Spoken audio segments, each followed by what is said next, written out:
ꯁꯛ ꯌꯥꯝ ꯐꯖꯩ ꯍꯥꯏꯕ. Everyone, welcome back to my channel. Mayam tekta kaidana na de ekta na dum lebiyo ai hujikudi Tripura da laire adum Manipuri gi situation gi maram da pau dum tajaiye yum da gi shudum mayam tai bogo pau se ado hujik aina chatoi se mamang da Tripura da Meitei Khun tabado adu chatlore da ngasi aina chatoi se su Meitei Khun piktak na yam engna chikna Iran kenta thakna da bites da Meitei Khun laiye adu da chatmina ru sitawbane mayam ꯌꯥꯝ ꯄꯤꯛꯇꯛꯅ ꯇꯥꯕ ꯈꯨꯟꯅꯦ ꯃꯌꯥꯝ ꯆꯠꯄ ꯑꯩꯈꯣꯏ ꯍꯧꯖꯤꯛ ꯊꯣꯛꯄ ꯍꯧꯔꯦ ꯀꯩ ꯂꯝꯗꯅꯣ ꯆꯠꯇꯣꯏꯁꯦ ꯑꯩꯈꯣꯏ ꯆꯠꯇꯣꯏꯁꯦ ꯕꯃꯨꯗꯤꯌꯥꯗ ꯕꯣꯔꯖꯨꯁ ꯀꯧꯕ ꯂꯝ ꯑꯃ ꯂꯩ ꯕꯪꯒ꯭ꯂꯥꯗꯦꯁꯀ ꯑꯗꯨꯝ ꯕꯣꯔꯗꯔꯗ ꯂꯩꯕ ꯚꯤꯂꯦꯖꯅꯦ ꯃꯩꯇꯩ ꯈꯔ ꯇꯥꯏ ꯑꯗꯣ ꯁ꯭ꯋꯥꯏꯗꯒꯤ ꯑꯆꯥꯄꯣꯠ ꯈꯔ ꯂꯩꯔꯅꯤ ꯑꯗꯨꯒ ꯆꯠꯂꯅꯤ ꯃꯔꯛ ꯊꯠꯅ ꯑꯩꯅ ꯎꯠꯆꯗꯣꯏꯁꯦ ꯃꯃꯥ ꯑꯥꯔꯠ ꯍꯥꯏꯔꯤꯕ ꯄꯦꯇꯥ ꯁꯔꯇꯤꯐꯥꯏꯗ ꯑꯣꯏꯕ ꯏꯟꯗꯤꯌꯟ ꯕ꯭ꯔꯥꯟꯗꯒꯤ ꯄ꯭ꯔꯗꯛ ꯑꯅꯤ ꯈꯛꯇ ꯎꯠꯆꯔꯝꯒꯦ Mama Earth's Multani Meaty Face Wash amadi Multani Meaty Face Pack asini. Oily ꯑꯣꯏꯕ ꯑꯗꯨꯒ ꯑꯦꯛꯅꯤꯒꯨꯝꯕ ꯌꯥꯝ ꯄ꯭ꯔꯣꯟ ꯑꯣꯏꯕ ꯁ꯭ꯀꯤꯟꯗꯣ ꯑꯗꯨꯗ ꯌꯥꯝ ꯆꯥꯟꯅꯒꯗꯕ ꯄ꯭ꯔꯗꯛ ꯑꯅꯤꯅꯦ ꯑꯍꯥꯟꯕꯗ Multani Meatyꯒꯤ ꯐꯦꯁ ꯋꯥꯁꯁꯦ ꯍꯥꯟꯅ ꯌꯨꯁ ꯇꯧꯁꯦ. ꯐꯦꯁ ꯋꯥꯁꯁꯤꯒꯤ ꯇꯦꯛꯆꯔꯒꯤ ꯍꯥꯏꯔꯒꯗꯤ ꯈꯔ ꯊꯥꯔꯞ ꯆꯠꯂꯦ. ꯌꯨꯁ ꯇꯧꯕ ꯀꯥꯟꯗꯗꯤ ꯑꯩꯈꯣꯏꯒꯤ ꯃꯥꯏꯒꯤ ꯑꯦꯛꯁꯦꯁ ꯑꯣꯏꯜꯗꯣ ꯑꯦꯕꯖꯣꯔꯕ ꯇꯧꯕꯤꯌꯦ ꯑꯗꯨꯒ ꯁ꯭ꯀꯤꯟꯗꯤ ꯗ꯭ꯔꯥꯏ ꯀꯩꯁꯨ ꯇꯧꯍꯟꯗꯦ ꯑꯗꯨꯒ ꯃꯉꯣꯟꯗ ꯌꯥꯎꯔꯤꯁꯦ Multani Meaty Bulgarian Rose Niacinamide and Vitamin E ꯅꯦ. ꯅꯟ ꯗ꯭ꯔꯥꯏꯌꯤꯡ ꯐꯣꯔꯃꯨꯂꯥ ꯑꯣꯏꯕꯅ ꯃꯥꯁꯦ ꯑꯗꯨꯝ ꯅꯨꯡꯇꯤꯒꯤ ꯌꯨꯁ ꯇꯧꯕꯗ ꯀꯩꯁꯨ ꯀꯥꯏꯗꯦ ꯑꯗꯨꯒꯁꯨ ꯃꯊꯛꯇ ꯑꯩꯈꯣꯏꯒꯤ ꯁ꯭ꯀꯤꯟꯒꯤ ꯑꯣꯏꯜ ꯑꯗꯨꯒ ꯑꯦꯛꯅꯤ ꯀꯩꯀꯥ ꯂꯣꯏꯅꯃꯛ ꯄ꯭ꯔꯤꯚꯦꯟꯠ ꯇꯧꯋꯦ. After the face wash aina hujik sizinadoi sigi Multani Meaty gi face pack se sigise oidoine ꯁꯤꯒꯤ ꯐꯦꯁ ꯄꯦꯛꯀꯤ ꯏꯟꯒ꯭ꯔꯤꯗꯤꯌꯦꯟꯁꯤꯁꯨ Multani Meaty ꯑꯃꯗꯤ Bulgarian Rosesꯅꯦ ꯑꯗꯨꯒ ꯌꯥꯝ ꯀꯟꯚꯤꯅꯤꯌꯦꯟꯠ ꯑꯣꯏꯌꯦ ꯄꯦꯁ ꯐꯣꯝꯗ ꯂꯥꯛꯄꯅꯤꯅ ꯁꯣ ꯑꯩꯈꯣꯏꯅ ꯑꯦꯛꯁꯇ꯭ꯔꯥ ꯁ꯭ꯀꯤꯟ ꯀꯦꯌꯔ ꯗꯦꯁꯀꯨꯝꯕꯗ ꯑꯗꯨꯝ ꯇꯩꯕ ꯈꯣꯠꯄ ꯌꯥꯏꯌꯦ ꯔꯤꯂꯦꯛꯁ ꯀꯩꯀꯥ ꯇꯧꯔꯒ ꯑꯗꯨꯒ ꯁꯤꯒꯨꯝꯕꯁꯦ ꯑꯩꯈꯣꯏꯅ ꯇꯩꯕ ꯀꯥꯟꯗ ꯃꯥꯏꯒꯤ ꯑꯦꯛꯅꯤꯁꯀꯨꯝꯕ ꯔꯤꯗ꯭ꯌꯨꯁ ꯇꯧꯋꯦ ꯕ꯭ꯂꯦꯃꯤꯁꯦꯁꯁꯨ ꯔꯤꯗ꯭ꯌꯨꯁ ꯇꯧꯋꯦ and also promotes and even skin tone ꯑꯗꯨꯒ ꯃꯃꯥꯔꯠꯀꯤ ꯄ꯭ꯔꯗꯛꯁꯈꯩꯁꯦ ꯄꯦꯔꯥꯕꯦꯟ ꯑꯃꯗꯤ ꯁꯜꯐꯦꯠ ꯐ꯭ꯔꯤꯅꯦ ꯑꯗꯨꯒ they are free from harmful chemicals and are all natural ꯇꯩꯕ ꯂꯣꯏꯔꯒ ꯑꯩꯈꯣꯏꯅ ꯃꯤꯅꯤꯠ 10ꯒꯨꯝꯕ ꯑꯗꯨꯝ ꯊꯝꯕꯤꯔꯅꯤ ꯑꯗꯨꯒ ꯃꯥꯏꯁꯦ ꯑꯃꯨꯛꯀ ꯇꯥꯊꯣꯛꯇꯣꯏꯅꯦ ꯇꯥꯊꯣꯛꯄꯒꯤ ꯔꯤꯖꯜꯇꯁꯦ ꯑꯩ ꯍꯥꯏꯐꯦꯠ ꯎꯠꯆꯔꯛꯀꯦ hujik face pack taiba loiraga mai ta thorebako ado khunungai ma skin je kai hani yam tina cool tawraga ing lawada lawe oily oiba skin gi di sigi product ani se dum try tawra yingbiyo singse Mama Earth masa Amazon Purple Nykaa Flipkart aduga Mama Earth ki mogi application da odasu loina yawbane aduga akoi gi store anakpada su dum phangni kaigum aduga masagi website natraga application dagi leiraga di ig code martina 2023 se use tawbiyo 20% off phangdoine and every time you buy from them they will link your order to a website to a tree that they plant and by 2025 they are aiming to plant 1 million trees as a part of their initiative Mama Earth masagi oina mogi official app ama laishakrabane bako sida shisina dare akoida mogi discount leiba sales leiba gum masu mayam phangdoine CBS Bengali-ga Meitei-ga animal taba Bengali na khara picture ogomda khara sakala chai Meitei sai se Meitei ta dera cha sai na Bengali ta Meitei koi Meitei Khun yaure si mafam se yamna chik e haidi moi adai khara dum yame la ize do minarsi sidana kina pal se yamnu shina inga chikna laitra sigi mafam sina Meitei yumko kun muktang tai haye aduga bamon ama khatang laiba dum yamna Meitei yam tadre bako aduga khoigi chatna bigumba sisu pura khara mix tausankhre aduga sanamahi gumba sidi latre khotre hai aduga tulsi gumba kai gumba yusina do moi welcome gumba tawa phajana tawbire wari watai sina yam sanare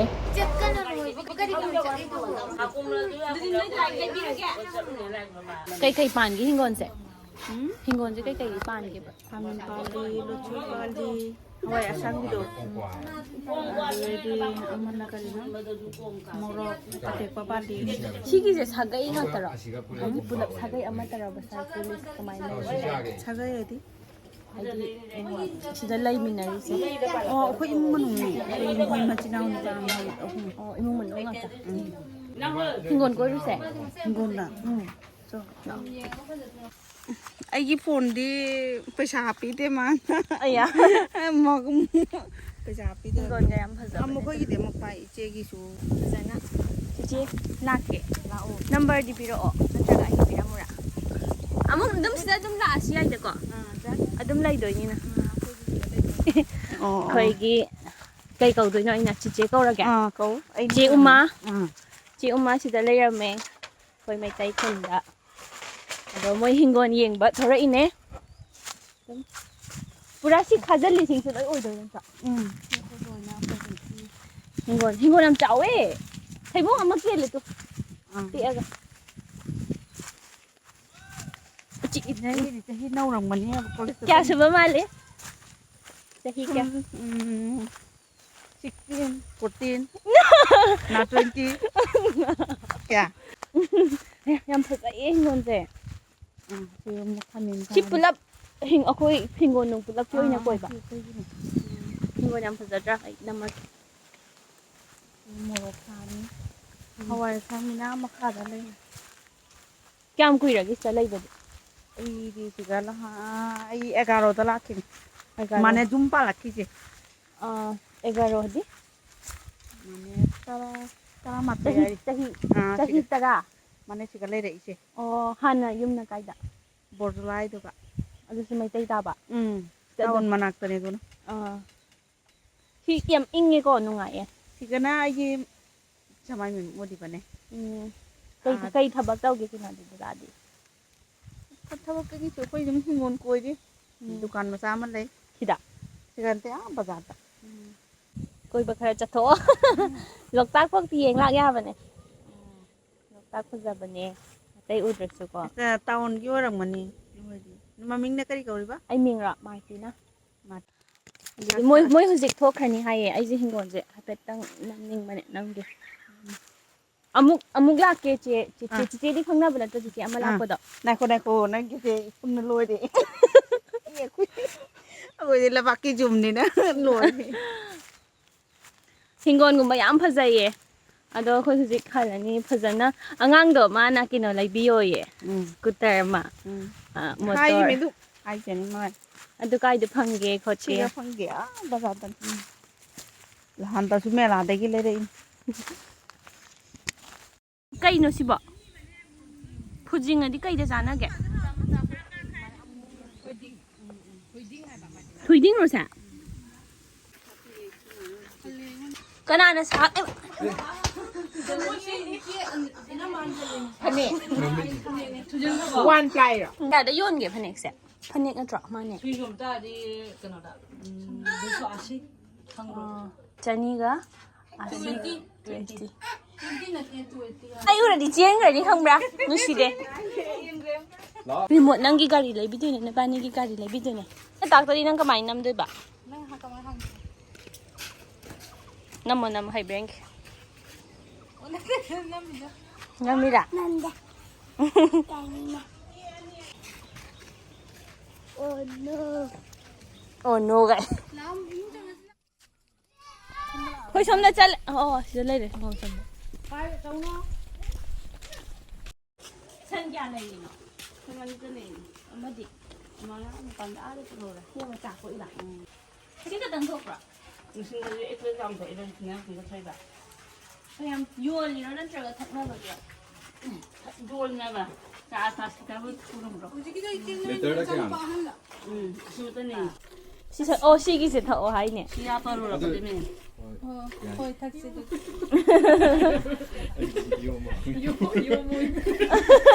Letter dah kian yon mana?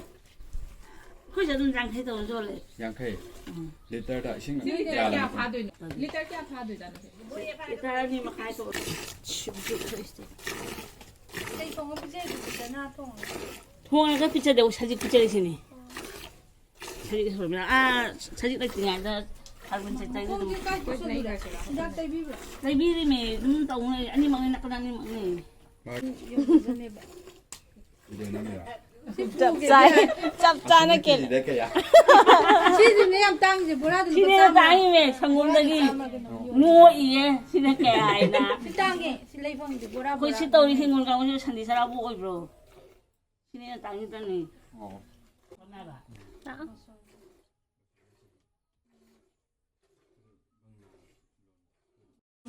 Kian chahi kya surah ke? Chahi terus suruh mana? Ni tak nak kalau suruh mana? Ado de yung gi imung gi miyang ucap mana? Fen je. Fen normal je. Đây nó vặt vặt. Moi ke no. Fen jari ya ba. Amu ko sana hen. Yang kedua, yang tengok bagaimana juga. Oh, sila lang guys. Oh, taka. Di pasar. 하ꯎ. ꯁꯟꯒꯤ ꯑꯗꯨꯁꯨ ꯁꯨꯝꯗ ꯉꯥꯏꯔꯤꯕꯀꯣ. ꯉꯁꯥꯏꯒꯤ ꯁꯪꯒꯣꯝ ꯁꯨꯝꯕꯗꯣ ꯑꯗꯨꯅ ꯂꯣꯜꯂꯤꯅꯦ. ꯌꯥꯝ ꯌꯦꯡꯕꯅꯦ. 마기.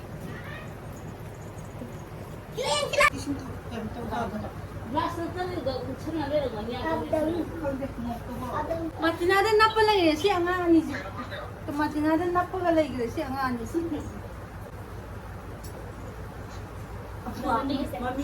마티나데 따나 레게. 소나소나 보러 못 믿더라고. 상구라. 비디오 남아가 양 하이그리. 비디오가 남그라봐. 남은 행도 비다. 근데 남자는 디노에 비디오 로이 그래. 비디오 막. Siya mo natira. Dahil ka na dahil yung... 이거 짜네. Tira. 뭐 이기네. 맞다 살았어. 이만 안 돼. 빠이는 발로 안. Ati piro. 아시비야. 비오라 소이나. 제일 비오로 저희. 민 하는 모두 아기 민 하는 모두 앞에. 용기라. 아시빠 빠이 그래.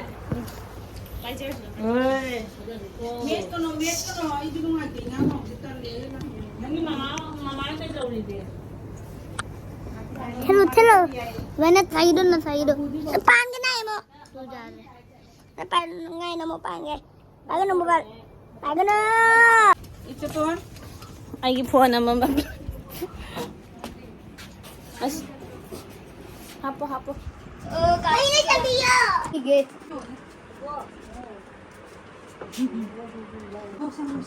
Kutu ka pa siga.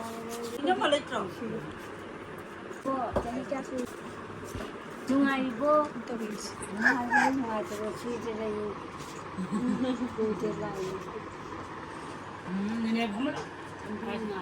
구숨레 양 파자이 마민거.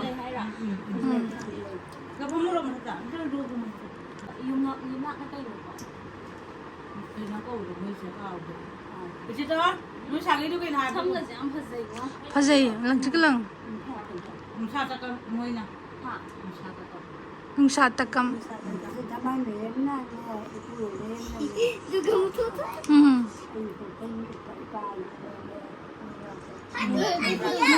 뭐 너기 왔어. 저기 사가이도.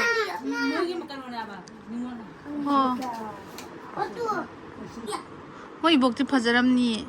레샤링이다. 무슨. 이복 낭도 레샤링이다. 사람 파자랑 간네 봐. 레샤링이다. 사구ям 파자 해봐. 역시 떠올리 삼로 깨래. 깨래 또 삼. 거다 먹어. 이들다 먹어. Abok sabda.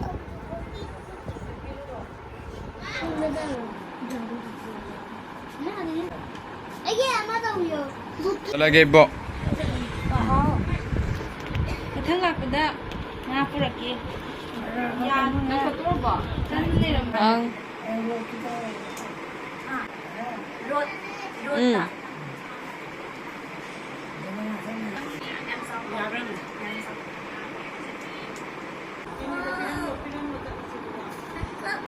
Bigay ko nang hinana. Ko di ara, mana so. Bigay. Phage ko je. Tu sidagi, sida phanabi.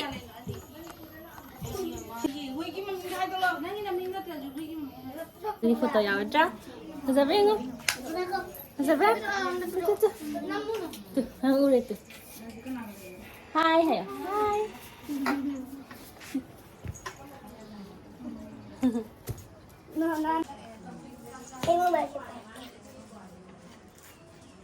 Tani? Sinanya sudah tiap salli ba? Iya. Kaya kita bagi. Ay, meron. Sinamo tuh. Namay tuh, ubra? Ubra ba? Ubra ko. Ay, kimeto rin eh. Sis. Mo huma ay sangat panes. Ano family pamjari ni kan. Nakon ko. Adu sinan to ko ni. Kai lasing yang ke mati na. Lasing din sila bro.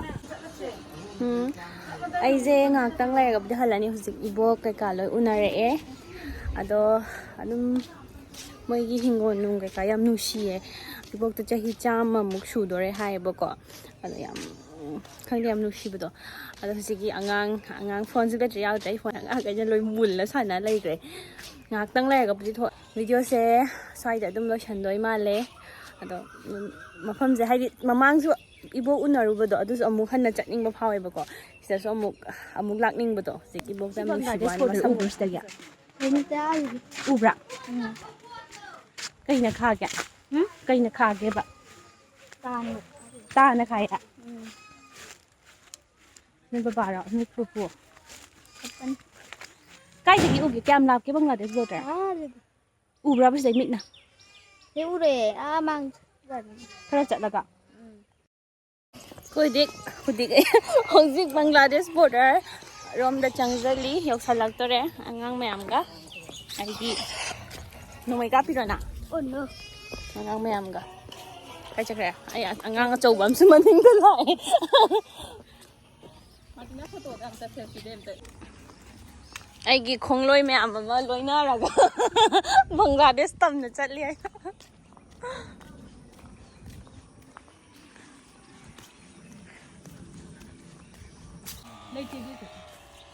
Bangladesh border. Game sana ba? Among sana na gira. Amma dalo sa ba?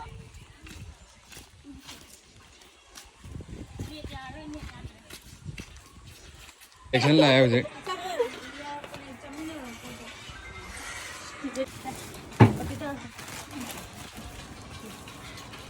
Salai muka amu ko yate. Nangko.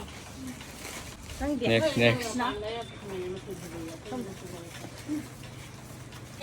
Oi. Siwai ne leda. Pira ne pon pira. one hiding ada mana kita pada katibat Mara mo pani.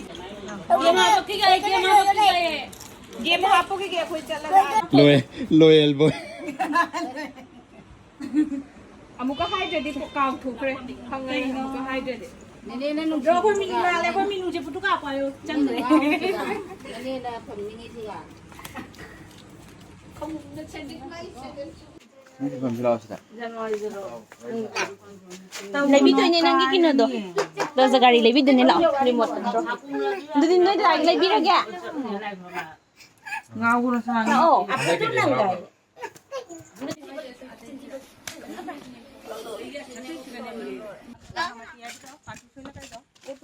Ibani friend oi graphic. Cái chaput tanin ge. Cái chaput tanin ge. Cái hay. gari gili mutun tar Phazana hai ro kai lai bi hai no. da gari gili mutun tar Remote control. Kai da yaw ge.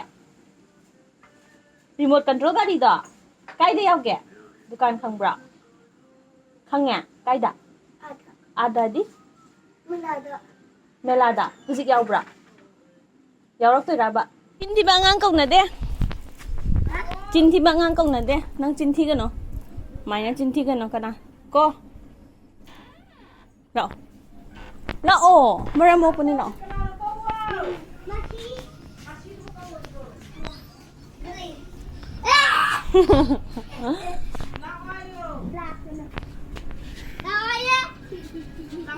Ising thake. Chicha ising amda pibiyo glass ta. Yai na. ne cholesterol ne gato lai ne Hujik chala dam ni chiche. ne chaki dare Chatura bane. Lao. Sao. ngau ko no